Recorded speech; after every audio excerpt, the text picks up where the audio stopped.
Welcome to the Private School Leader Podcast, where private school leaders learn how to thrive and not just survive as they serve and lead their schools. I strongly believe that it is possible to have a long and happy and fulfilling career as a private school leader. And my passion is to help you figure out exactly how to do just that, right here on the Private School Leader Podcast. I'm your host, Mark Minkus. So when I was a kid, my favorite superhero was Spiderman. And I can remember when we were on vacation in Indiana to visit my grandmother. And it wasn't so much of a vacation, kind of the middle of nowhere, this little tiny town in Indiana. And I do remember, though, one of the things that I was excited about is that while I was there, the new comic book for Spider-Man, the new issue would come out, and we would go up to the corner store, and I would buy the comic book and just loved everything about Spider-Man. The web slinging, the swinging from buildings, the fighting. He had a smart mouth. And not only that, Spider-Man was a relatable human being. He was Peter Parker. He was a college kid, and he never had any money, and he was always having issues with his girlfriend. And so Spider-Man, a lot to like there. I was a huge Spider-Man fan. But when I was a kid, I never really liked Superman. Never really got into Superman. And I think part of it is because he's an alien from another planet. He's basically invincible. That's why they call him the Man of Steel. You'd shoot him with a gun and the bullets would just bounce right off of him. And he, couldn't be defeated. He was, basically indestructible, not very relatable. And nothing could damage, nothing could harm, nothing could defeat Superman except for one thing, and that was Kryptonite. And Superman's enemies figured out that this rock, this green rock from his home planet Krypton, that if it was near him, if they used it, they could either hurt or maybe even kill Superman. And it's become part of our everyday lexicon that some people use the word kryptonite and they know that that's used to refer to someone's weakness or something that can be used to hurt someone who is strong, or it's a kind of updated with this updated word with the same meaning as your Achilles heel, which of course is from Greek mythology. So as a private school leader, you do so many things so well and you have so many strengths, but you also have some things that you need to avoid that could totally destroy your career. And the reason we're talking about Spider-Man and Superman and Kryptonite is because on today's episode of the Private School Leader Podcast, we are going to discuss your leadership kryptonite and how to avoid it. But before we get into today's topic, I want to give you a free gift just to say thank you for listening to the podcast. I've created a free guide for you, and it's called 5 Strategies to Help You Work with Difficult Parents. We know that working with parents is part of the job, and most of our parents are great, but some of them can be very demanding, and they get emotional, and they're very difficult. And this guide will give you the tools that you need to build better relationships and have better meetings with the difficult parents at your school.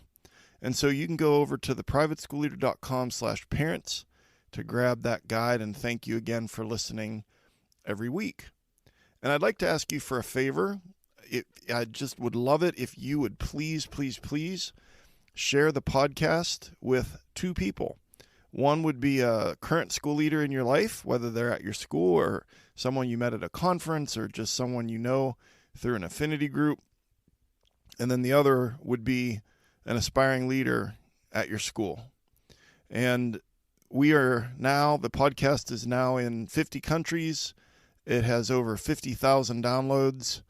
And I just want to thank you again for helping me get the word out to private school leaders all around the world. And if this content has helped you, I would love it if you would share it with others so it can help them as well. So thank you for that.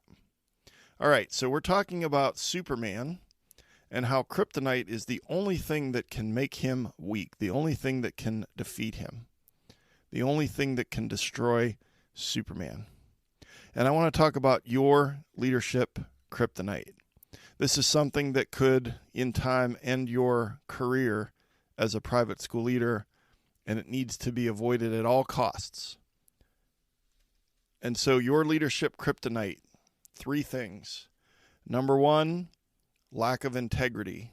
Number 2, failing to regulate emotions. And number 3 is pride. So let me hit you with those again. Our leadership kryptonite that we're trying to avoid as private school leaders. Number 1, lack of integrity. Number 2, failing to regulate our emotions. And number 3, pride. So let's talk about lack of integrity, first of all. So we know what integrity is. It's high character. It is how we're acting when no one is watching. It's just that high ethical and moral example that we set as private school leaders. And so some of the problems that come up is when we have a lack of integrity, that first of all, it impacts the trust and credibility that our team, our parents have towards us. Because integrity is just so fundamental. It's such a fundamental quality for school leaders. And private school leaders who lack integrity may engage in unethical behaviors such as misappropriation of funds or favoritism or nepotism or dishonesty or a long list of things that could happen if we lack integrity. And those actions, when we lack integrity, they just erode that trust and credibility. And let's face it, trust and credibility are essential for having a positive reputation, having strong relationships with our parents and our students and our staff and the rest of our community. And so if we're letting our integrity slip, if we're letting our character really suffer because of the poor decisions that we're making, then we are basically touching kryptonite. And another thing about integrity is that in our schools, we are supposed to be the ethical role models in our schools. And so we're supposed to set that example of ethical behavior. And when we fail to demonstrate integrity, it sends a message. And the message that it sends to our team and to our teacher, to our staff and teachers, to our parents, to our students, when we fail to demonstrate integrity, the message that it sends is that ethical standards are not a priority at our school. And I know that's not true for you, but we have to be intentional about our integrity. And we know that letting our integrity slip and not being a good ethical role model, that just can really affect our entire school culture. And it actually discourages ethical behavior among the staff and the students because we're the role model. And if they're watching us, what are they seeing when it comes to our ethical behavior, our character, our integrity? And I just want to share a couple things about myself as far as mistakes that I've made when it came to choices that I made with regards to my integrity. And like I said, character, how I act when no one is watching. I think back to just meetings where I was really, really evasive and I was manipulative with the truth. I'm thinking back to, the late 90s and early to mid 2000s, especially. A lot of administrator speak. And then I've mentioned this before on the podcast, but I'd talk to a parent and I would kind of a little bit badmouth the teacher and just be like, yeah, I can't believe that they did that, blah, blah, blah. And then I would go to the teacher and then I would be like, yeah, well, can you really believe the parent is upset about this thing? Well, that's not honest feedback. That is not a right way to approach those interactions. Sometimes I held back on important information that people needed, and sometimes I wasn't really perfectly ethical when it came to confidentiality. And all of that changed, I would say, around 2010, 2011, when I just really decided to prioritize my integrity and that I needed to set that example for my team. So when it comes to this piece of kryptonite, letting our integrity slip, what are some ways that we can be intentional about overcoming that, about making sure that our integrity and our character is all squared away? Well, I like to think that we need to make this our most important leadership trait. And I'll say that again. I think that character, integrity, ethical behavior, moral role model, that needs to be our number one most important trait as a leader at our schools. Another way to do this is to tell the truth and keep your promises. You know, I tell my teachers, I'm always going to tell you the truth. I'll tell you everything that you can know. You know, sometimes personnel decisions or budget decisions might not be public knowledge, but everything that they can know, I'll let them know, and I'll tell them the truth even if it's something that they don't want to hear. Some other things that help with our integrity is when we try to be cool under pressure, because if we're in high pressure situations, that parent is really putting pressure on us to change that grade or take away that detention or let that kid play in the basketball game. Sometimes we let our integrity slip when we're under pressure. It's important to, again, be empathic and high in emotional intelligence and to show some courage when we don't have the confidence, reach for the courage, and that'll help us maintain our integrity. And just always remember, it boils down to, are we the same when people are watching us lead? Are we the same when we're alone? You know, what are we like when people aren't watching? And the last two things that I would say about this one is not to gossip and to just maintain that confidentiality, and that builds trust. And finally, that it is our responsibility as the leader to set that example. And then the last thing I want to say about this kryptonite is how it could end badly for you. Because sometimes we have enough motivation when we just think of the positive things. But I think also every once in a while we need to get real and think about the negative connotation.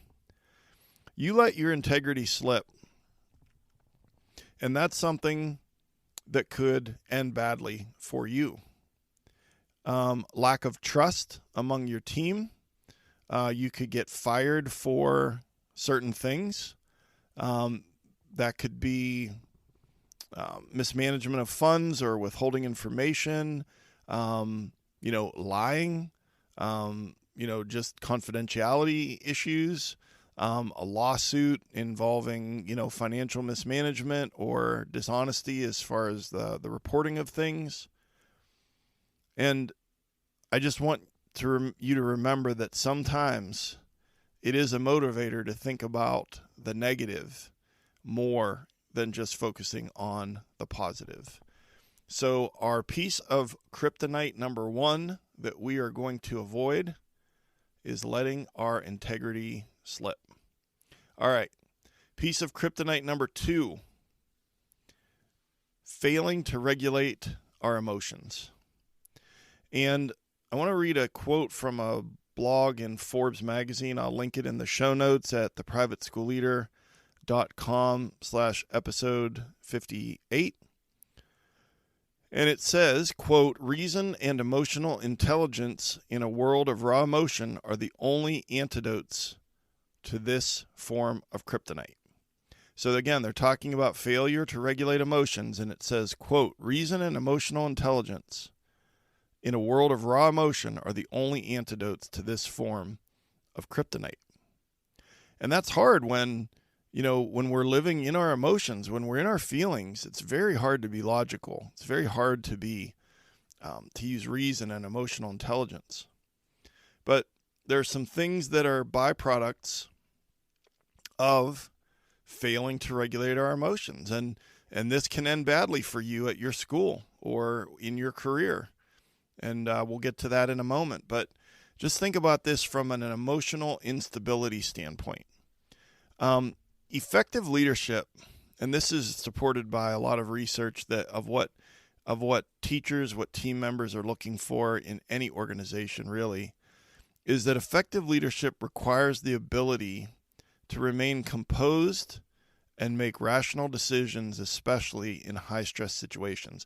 I just described our jobs as private school leaders, to remain composed and make rational decisions in high-stress situations.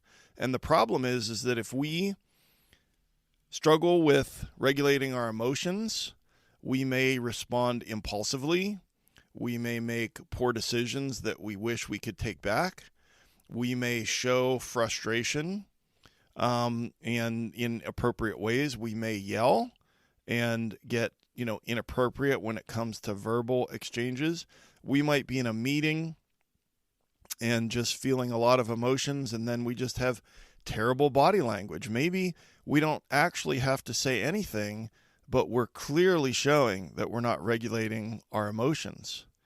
And do you know what else happens when you aren't able to regulate your emotions? Is that you have an unpredictable work environment. And nobody wants an unpredictable work environment. And this can also lead to conflict and reduce the overall effectiveness of the school's leadership team. If you are not able to regulate your emotions, your colleagues, the members of the leadership team, your teachers, they're just not going to be sure which version of you they're going to get.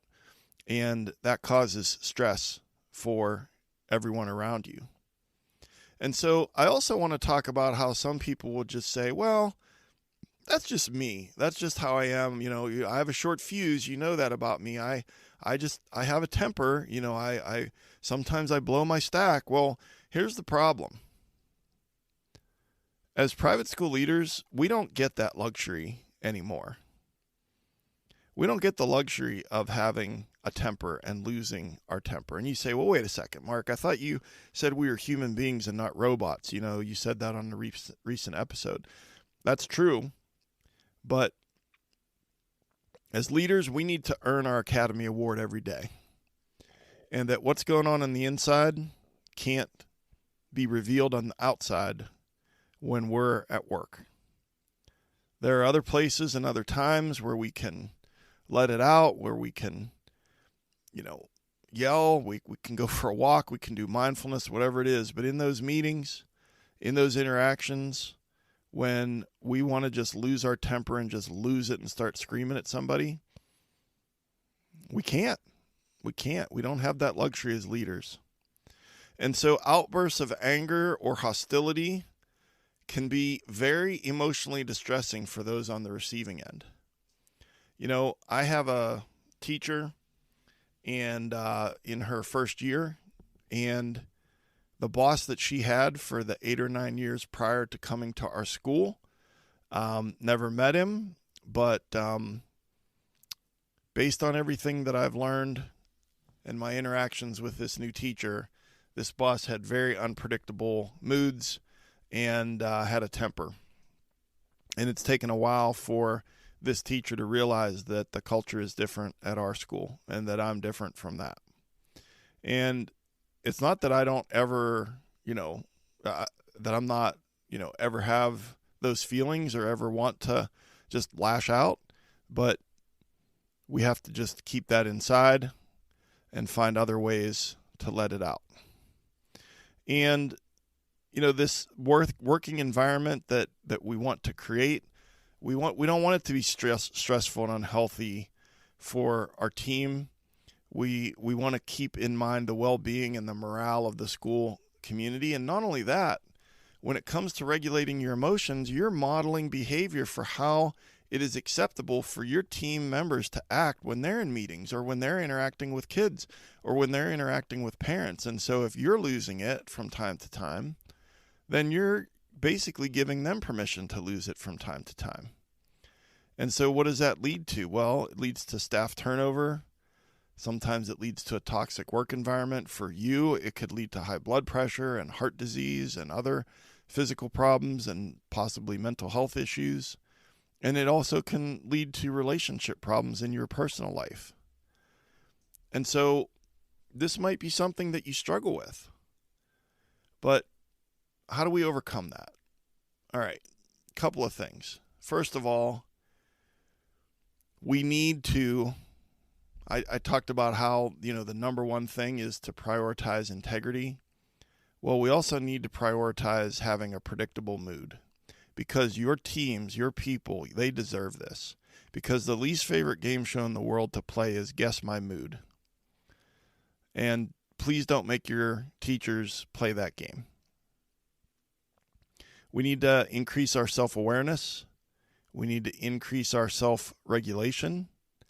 And a way to do that is to increase our empathy and to try to do things to build our emotional intelligence. And you're like, well, I just kind of am who I am. How would I possibly build my emotional intelligence? Well, just like you would build any other skill. You read books, you watch webinars, you role play, you practice, you talk to someone who's high in emotional intelligence and get them to help you. You push yourself to understand where people are coming from, where people are emotionally at work, and you lean into that empathy and you try to see things from their perspective, and that will typically keep you from showing that anger, showing that letting that temper be seen.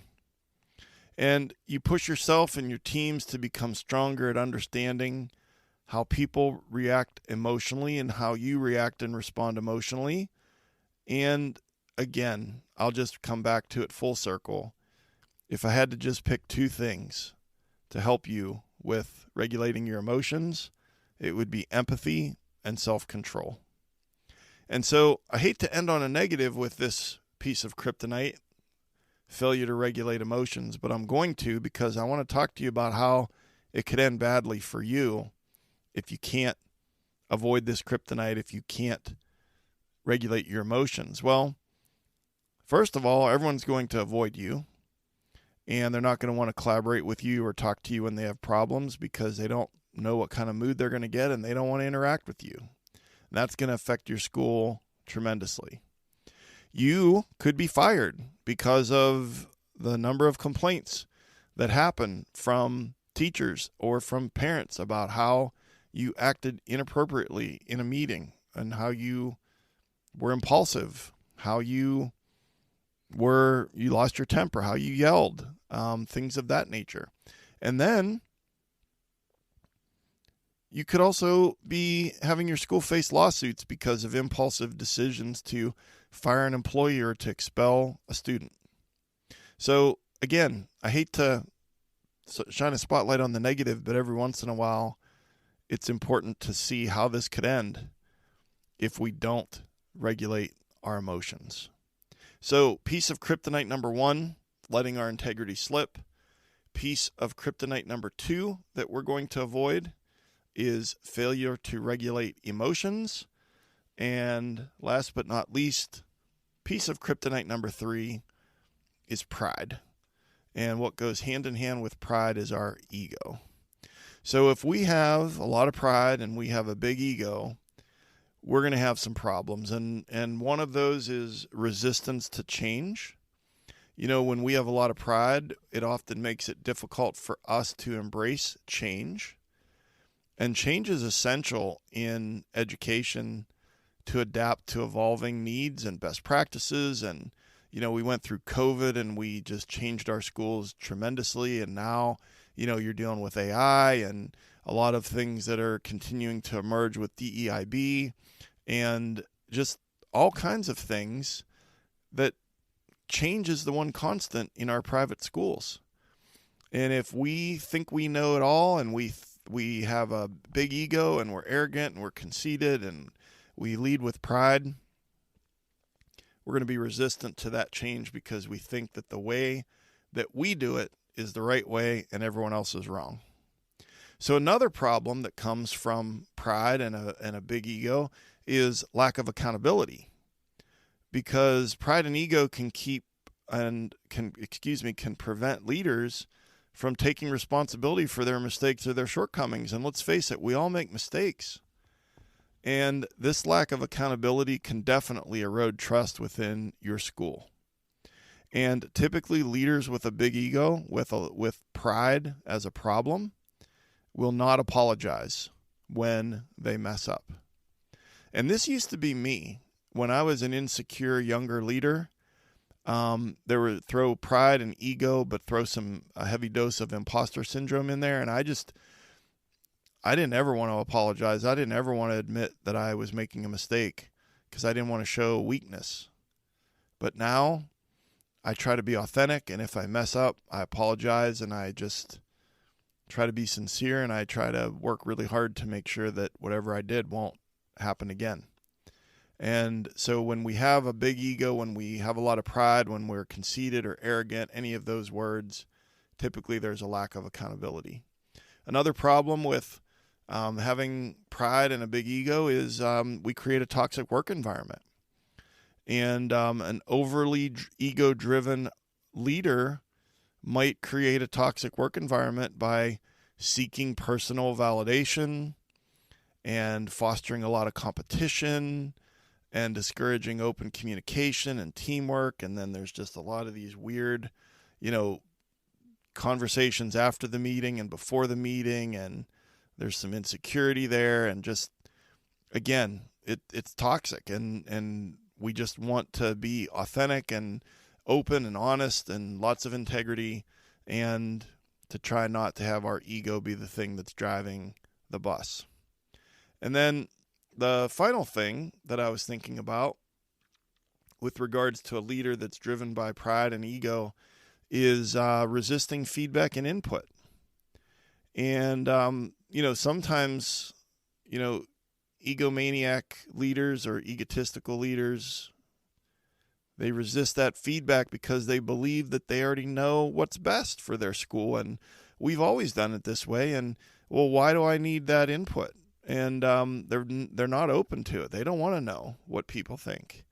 And then that leads to a lack of collaboration and an inability to optimize or harness the collective wisdom of the school community. You've got so many smart people in your school, and they work hard and they've got great ideas. But if you know it all, and whether it's through insecurity or your personality or whatever it is, if the ego is driving it, you're missing out, and it's going to hurt your school because you're not getting feedback from team members or from colleagues. So how do we overcome this piece of kryptonite, pride and a big ego? Well, number one is humility. And I realize that sounds easy, but it's incredibly hard to be humble, especially when you're a leader and you supervise a lot of people and maybe you're responsible for a pretty big budget. But humility is the way to overcome having too much pride and having too big of an ego. Another way to overcome this is to really, truly value others. If you really value what others think, if you really value how others feel, if you really value what others say, then you are going to be more likely to hear that feedback and to kind of keep that ego in check. And then finally, how to overcome it is to take responsibility for your decisions and apologize when you mess up. And that first time is going to be the hardest time, but it gets a little easier after that. And your teachers are going to respect you a lot more because they know you messed up. They know you need to apologize. So just take responsibility and apologize. And so then again, I want to finish this piece of kryptonite by saying how it could end badly for you at your school. Okay, so if you have a huge ego and you have this tremendous amount of pride, you could be fired because you've created a toxic work environment in your school and you're not moving your school forward. Your school could be under-enrolled because of resistance to change with the times. You just think you know how to do it, and you're running a school like it's still 2005 or 2010 or whatever, and you're getting left behind. You could have high teacher turnover because you're micromanaging people and you've got a poor culture. So that's how it could end badly for you, and we don't want that, and we don't need that.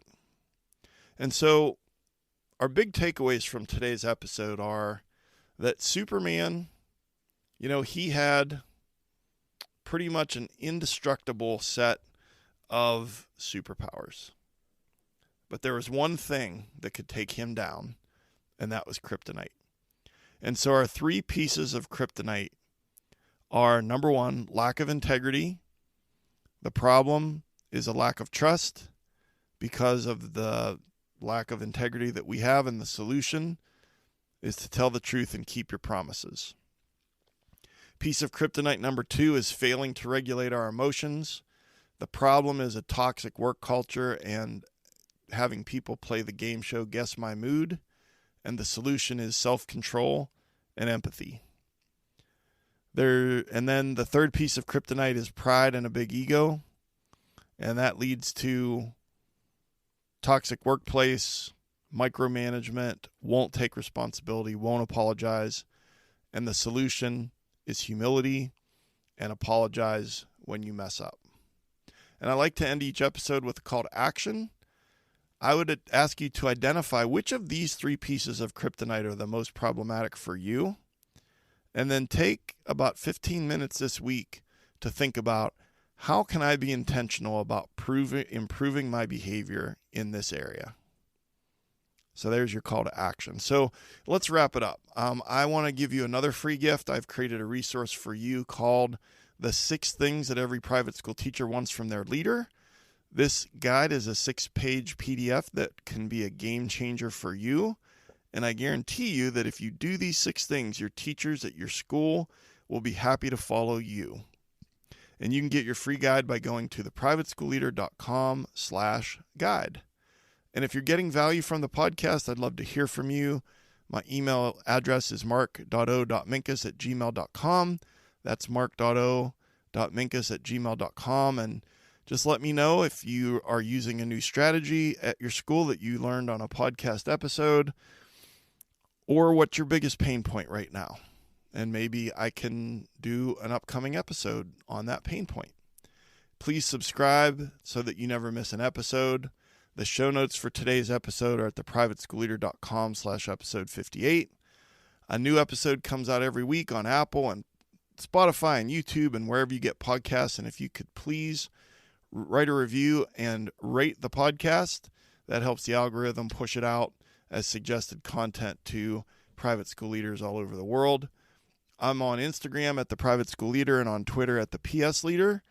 And if you got value from this episode, please share it with another leader in your life or an aspiring leader at your school.